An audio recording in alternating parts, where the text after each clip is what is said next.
ఒక దేవుడు మనిషైతే తన తల్లికి ఎడమైతే విలపించే అనురాగం విలువెంతో తెలిసేది. చిటికెడు కుంకుమ తల్లికి పంచే కొడుకై పుట్టాలా, కంచికి చేరని కథలా బ్రతుకు విలవిల ఏడ్వాలా. 7 అడుగుల జీవితమా ఇది దేవుడి శాసనమా, ఏడ్పించే నాగతమా ఓదార్చని జీవితమా.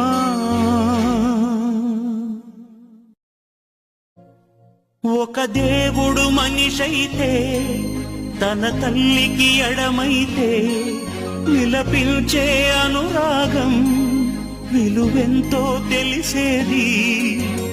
చిటికెడు కుంకుమ తల్లికి పంచే కొడు